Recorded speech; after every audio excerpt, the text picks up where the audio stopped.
Thingkho Le Malcha by KSO Media and Documentation Cell. Issue number 70.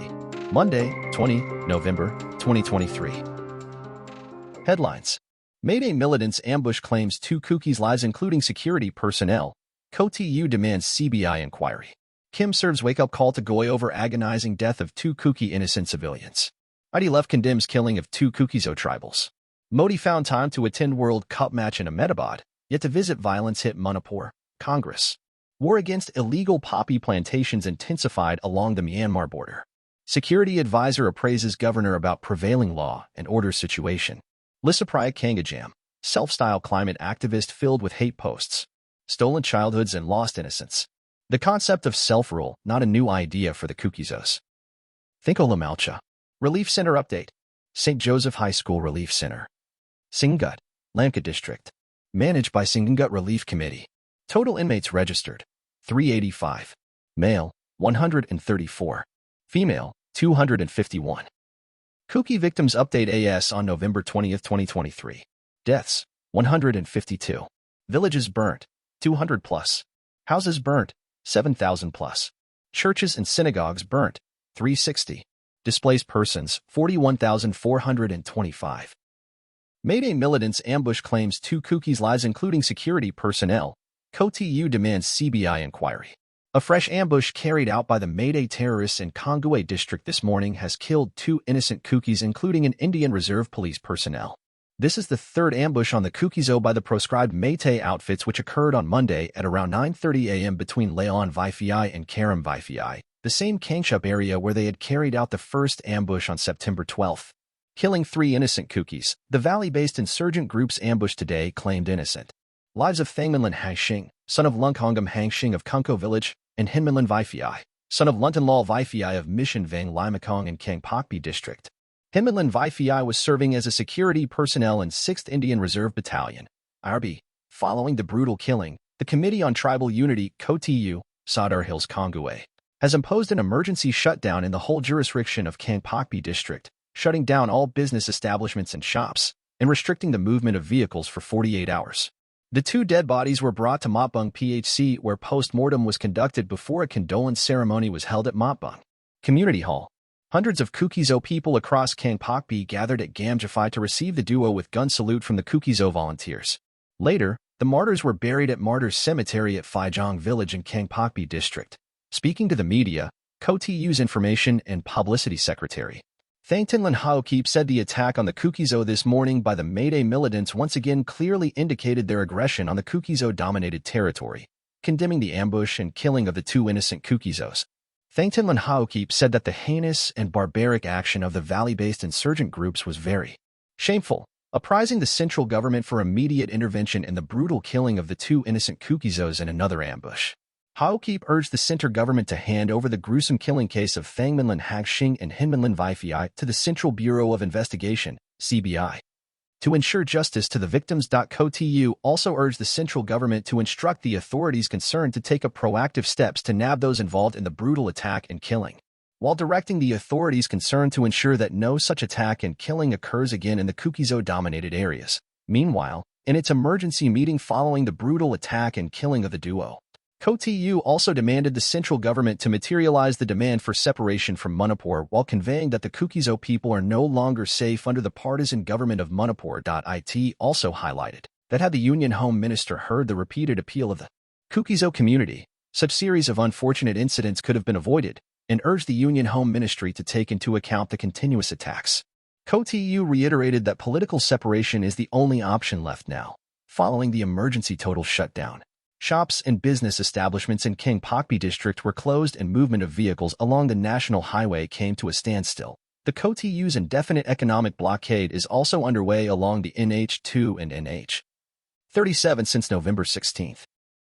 Kim serves wake-up call to Goy over agonizing death of 2 Kuki innocent civilians, vehemently condemning the repeated dastardly attack against the Kukizo people and the alleged unwarranted encroachment into Kukizo land. The Kuki NP Manipur appealed to all concerned to look into the matter with all seriousness, the lack of which could provoke the Kukizo community to defend their land and rights with all might.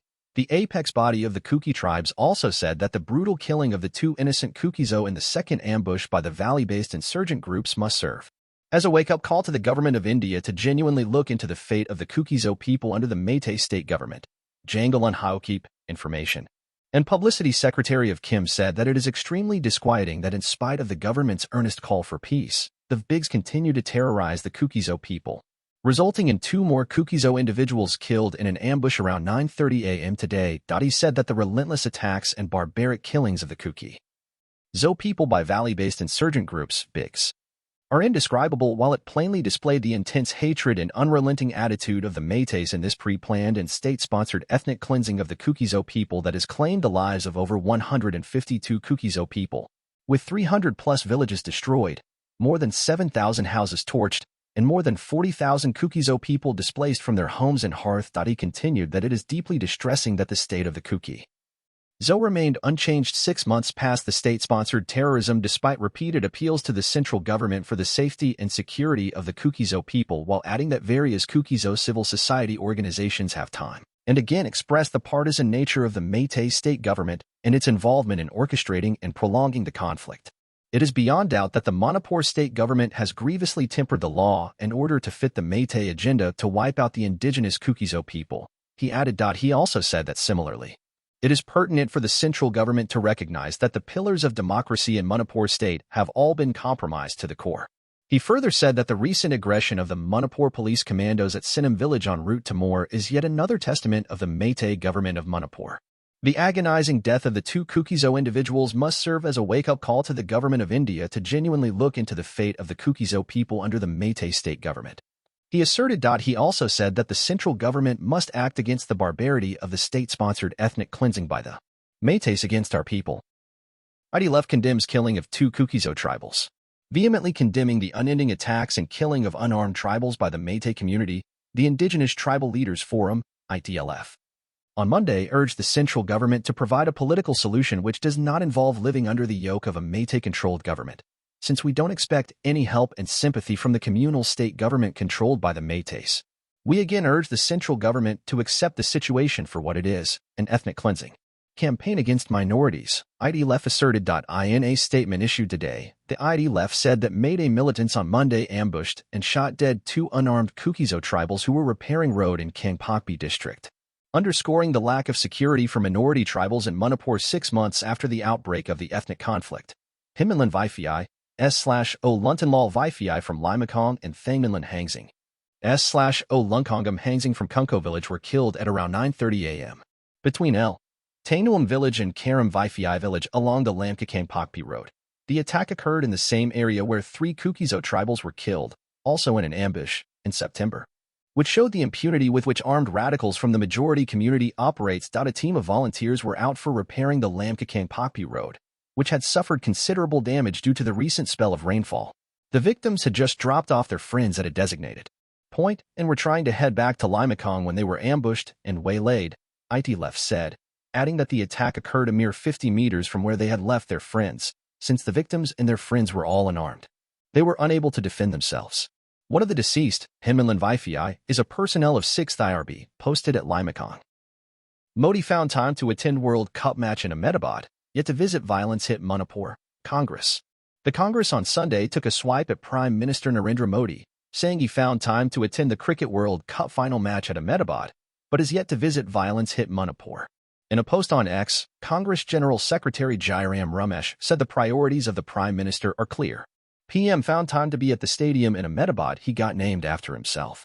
From tomorrow, he'll be back to abusing and defaming Congress in Rajasthan and Telangana. But still, he hasn't found it fit and proper to visit Manipur, which is still tense and suffering. His priorities are clear, Ramesh said in a post on X. The Congress has been attacking the Prime Minister and the BJP over the situation in the northeastern state, which has been seeing violence since May. Modi watched the ICC World Cup cricket final between India and Australia in the last hour of the match at the Narendra Modi Stadium in Ahmedabad. War against illegal poppy plantations intensified along the Myanmar border. The personnel of the law enforcement agencies and volunteers of several civil social organizations intensified their all-out war against illegal poppy plantations in the Naga-dominated districts of Manipur bordering Myanmar on the east on Monday. A total of 81 hectares of poppy cultivation in the districts of Ukhrul and Kamjong have been destroyed in various actions to date before its bumper harvesting. The renewed campaign started on November 8, 2023, says Ningshim Basham, Superintendent of Police, Ukral District.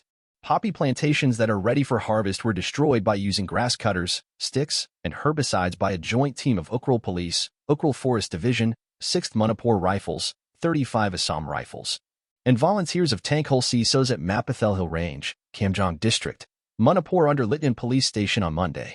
The destruction will continue till November 23, 2023, and will try to cover the maximum destruction of poppy-cultivated areas, the SP said.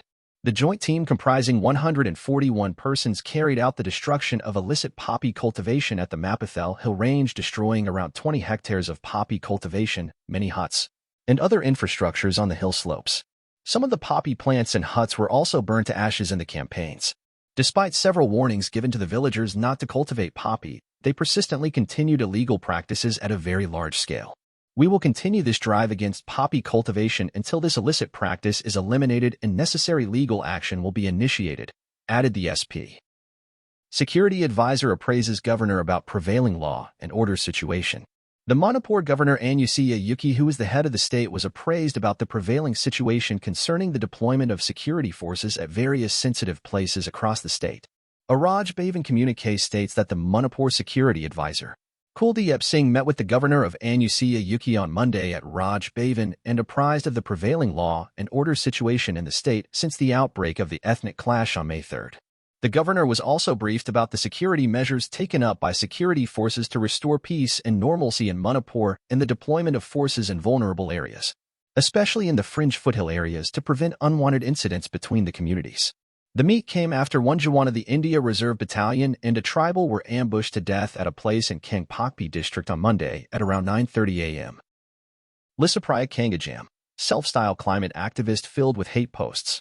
A self-styled climate activist, Lisapriya Kangajam from Manipur, who is infamous for hate posts against cookies on her social media handle, is likely to miss a crucial upcoming 28th United Nations Climate Change Conference 2023.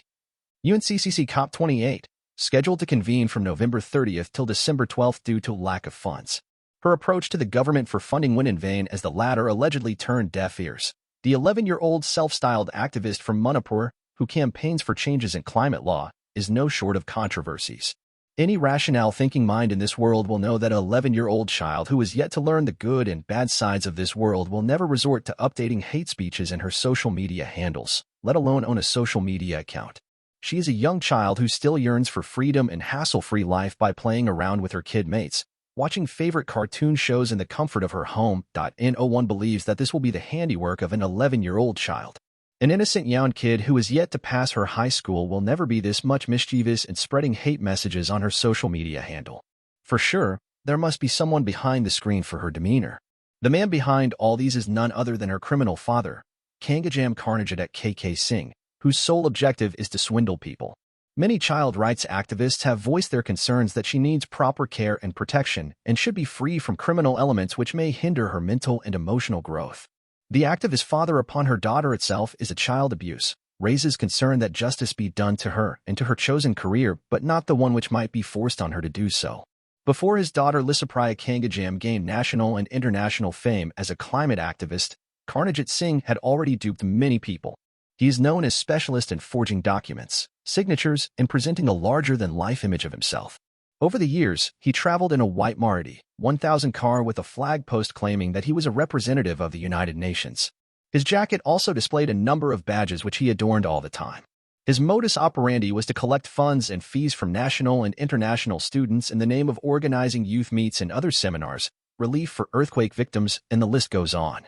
Back in 2015, he had organized a conference at Imphal East City Convention Center and around 400 people, including representatives from Nepal, Bangladesh, Bhutan, etc., attended the conference. He had promised to pay allowances to the visiting foreign students which were not paid. He also did not clear the dues owed to the local suppliers and contractors for the food and lodgings, photography, videography, and souvenir making for the conference point. One of his most daring criminal offenses was when he sold off a building where he was staying as a tenant. The rented building was housing the Club 25 International, a blood donation organization, office near Poromput crossing at a ground plus a one-floor building near the roadside. He had managed to get the documents of the property from the owner on the pretext that he needed them as sanction was to be released from an international agency for paying the rent. After he failed to clear his rent dues, he vacated the office in late 2015. The owner of the building was taken aback when some persons came to inspect the building and told the real owner that the building was bought by them. After a series of reports were published starting May 24, 2015 on the pages of the Impol Free Press highlighting his criminal activities, he fled from Manipur, and the Chief Judicial Magistrate of Impol East announced Kanarjit as an absconder on April 25, 2016 on criminal case number 37 of 2015, charging him under sections 406/427/120/B/120A/107/34 and went into lull mode for more than 6 years. However, on June 21, 2019, inspired by the climate activist Greta Thunberg, Lisapriya was forced by her father to spend a week outside the Indian Parliament House to draw the attention of Prime Minister Narendra Modi. Kanarjit's daughter then took center stage by posing with a pamphlet advocating against climate change. The 11-year-old was also being accused of faking her achievements. She, however, denied the allegations, according to a report in the print. Not only manipulating her own daughter, KK Singh has been impersonating her daughter on social media platforms, posting hate posts against the Kukis on many instances, instigating violence and disseminating fake news. This itself is a testament of his manipulation of his daughter's name in the world of activism.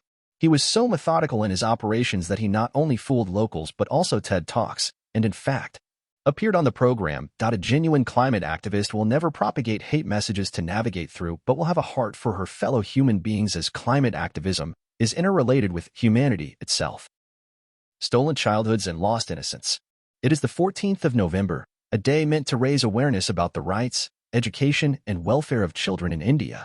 However, in one particular corner of the country, far away from the world's gaze and light years away from the focus of its prime minister, the day is remembered very differently from the way it was meant to be. Under the gentle winter sun, there are kids playing around as kids do, but the setting is in stark contrast to the mood of the children. There are walls around them, and although it has served as a shelter for them for the past half a year, it is no home. With the help of funding from an NGO, I set out with some friends to visit a relief camp with gifts for the children there. But a nagging thought accompanied me along the way. Were we going to be just a reminder of their misfortunes on this day? Should we just not bring attention to the day in order to spare heartbreaks of those who might be aware? But on the other hand, we could brighten the day of some blissfully unaware children.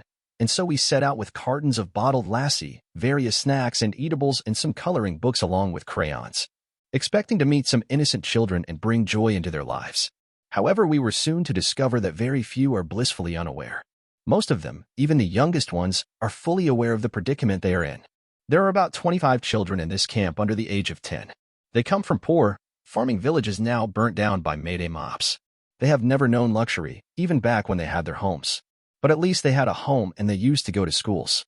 They had hope for a future, of a potential life more comfortable than that of their parents, whose fate was tied to the soil if they could continue their education and make something of it.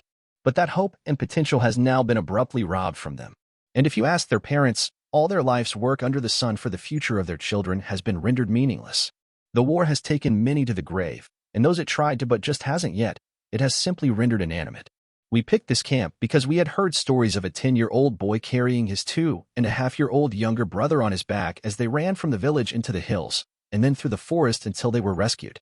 He did it because his mother and another younger sister had to carry a few of their belongings as they fled, and the boy volunteered to lighten his mother's load by carrying his brother. His father had died a year ago of tuberculosis, a painful death, but it now appears that he was the lucky one. Weren't there other adults to help? I asked the mother. Of course there were once we got into the hills, she replied. In the panic and confusion of the escape, it was everyone for himself when we fled the village. But as we reached relative safety and started to group together, some of the other children and adults offered to help, but the toddler would cry when others carried him, and so his brother carried him most of the way. But by then the boy had carried his younger brother a long way already. It was no mean feat for a child, his mother narrated. No mean feat even for some adults, I told her. As I looked over at the boy playing with his friends, a slim 10-year-old with dry hair and chapped cheeks who should be enjoying his childhood, but has now borne the weight of the world on his slender shoulders. I could not suppress the lump in my throat, and my eyes began to well up. Wasn't your brother heavy? I asked him, wiping away my tears before I had approached him. He was, the child answered, but I did not want him to die. Our father died, and my mother cried so much. I don't want anyone else to die anymore, he replied. What do you want most right now? I asked him. I wish my father were here, he said. Hoping he would ask for something more in my realm of possibility, I asked him what else. I want to go back home, he said, looking down at the ground. I too hung my head and stared at the ground. How woefully inadequate our preparation was to meet these young ones. All of them had a story to tell, and we listened to them all as we emptied the cartons of drinks and snacks we had brought and distributed them. The kids swarmed us, some bold, some shy. We reached out to all of them. For them, this is a treat they haven't seen in weeks. Every sip of that lassi, every bite of that snack is something they will savor and appreciate the value of. Not out of a judgmental attitude, but out of concern, I measured how each of them was dressed. Not one of them wore a new shirt or pants. Some wore ill-fitting clothes, the best they could get from the pile of donated used clothes. Since winter was coming, I inquired about their clothes. One of the volunteers at the camp told me that a few days ago, a group of youths from a church had come and distributed used winter clothing they had collected from their church. Since the kids here weren't too many, luckily they all got some warm clothing for each. But not everyone got jackets, he added. Enough sweaters and warm pants, but not enough jackets. Deciding who gets what must be extremely difficult, I commented. It's painful, he said, but we assured them that we'll be collecting more jackets from somewhere, so that each one gets at least a jacket. Even then, they would probably have to wear the one they have till the winter ends, as they may not get spares, he said. What happens when they get dirty and have to be washed? I asked about the jackets. They may have to wait till it gets dry, he told me. Among the children are 5 babies. One of them needs formula feeding as its mother unfortunately has no breast milk. Luckily, a distant relative has been supplying it for now. Diapers aren't always available. But in some stroke of fortune forged out of hard living in a remote village far away from the modern comforts of diapers and such, the mothers, tough and resilient as they are, have been managing as well as they can. Tough times breed tough people, I am reminded as my admiration and respect for these mothers grew. Some of the children have hand-me-down toys donated by a group of mothers who had visited the camp months earlier. The toys are now soiled and tattered, but they don't seem to mind. The joy it gives them as they play around with them is immeasurable. Those who had donated these toys must be so blessed, I thought. There are also a couple of footballs in the compound donated by a Samaritan, and they seem to occupy the boys' time well. Very few have access to phones. Even the ones that do have grown bored of watching the same videos over and over again, as the internet ban has seen to that. Some of the parents who manage to escape with their phones are able to access the internet every now and then by going to the home of considerate people who have Wi-Fi, but they cannot do that every day as they do not want to overextend their welcome. The few videos they manage to download during those short visits get the attention and excitement of the children as Rajnikant's movies do in the South. But then they get bored of it soon and resort to chasing each other, playing with the footballs or their few toys. However, they get scolded often for their frolics by the volunteers who watch over the camp. It is children's nature, but some of the volunteers think the children are a nuisance sometimes. It's bitter, but it is also the truth. The thought bothers me, and I'm tempted to have a word with the volunteers. But then I have no idea what these volunteers who watch over these camps day after day for months and keep them running face, so I have no right to question their behavior. I can only hope the children get to be children more. A few months ago, when the CISOs decided to open schools again for the first time since the conflict, one of the biggest concerns was about the education of the children in relief camps. A few months down the line, for reasons not entirely explicable in a few lines, not all of the children in these camps have been admitted to regular schools. I'm told that some in some camps do attend schools, while some in some other camps do not, and then in others, volunteers go to these camps with basic materials funded by various NGOs to teach the children for a few hours in a day. There seems to be no uniform consensus or directive from the CISOs regarding this. Their home's gone, now their education's also in jeopardy. These children have a very bleak future ahead of them. Education is meant to empower one for a better future. In these conditions, deprived of a home with no clear-cut policy regarding their education, what better future can these children look forward to? Aren't we dooming them to a dark future? Some of the older ones have been seen walking the streets, knocking on doors, hawking whatever they can to survive. On the evening of 16th of November, just before nightfall a few days after this visit, I came across a 9-year-old boy from a camp selling sandwiches out of an old, torn bag. I cannot go home without selling these, he implored me. My heart broke. The sight of this hapless child standing in the cold, fighting for his survival in contrast to the happy sounds of my own children playing inside the house in comfort and safety was too much to bear. I looked inside my wallet at the few hundred rupee notes. Probably more money than this child has seen in the last half a year. It occurred to me painfully. I bought all of his sandwiches there and then. You've now sold all your items. You can go home, I said to him. As he left, walking away into the deepening dusk, the thought occurred to me, haunting me, what home? The concept of self-rule, not a new idea for the Kukizos. Over 6 months have passed since differences boiled down into unprecedented ethnic violence in Manipur. The violence still continually occurs till today, and there is no sight of its end. The sufferings of the people is innumerable, and as winter comes one cannot fathom how more than 60,000 internally displaced persons would manage to sail through the rough winter. Especially for the Kukizo, the state is not only complicit in the violence but is non-existent even when it comes to humanitarian aids. Therefore, it is a daunting task to meet the requirements of the people in the absence of some sort of governance.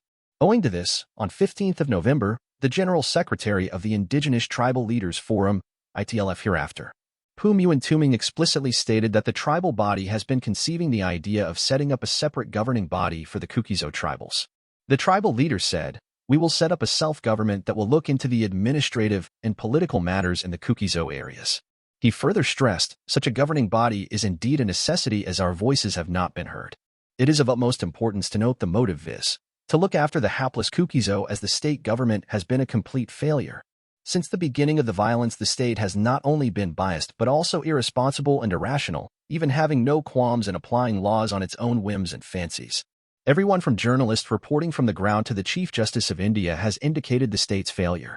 Every sane human, unbiased and logical, would not refute the fact that the state government is complicit in the ongoing ethnic cleansing against the Kukizo communities. In short, justice has died and the constitution of the largest democracy has been butchered with 1,000 cuts. What strikes the interest of legal luminaries afresh, however, is the filing of an FR against Mr. Tuming for stating his organization's intentions to create a separate governing body. It excites as it takes us back to criminal questions like, can a thought be criminalized? To put it in a slightly different way, can we punish a thought? The fact here is that Mr. Tuming has stated the intention, or say, the idea, which has not been capitalized yet.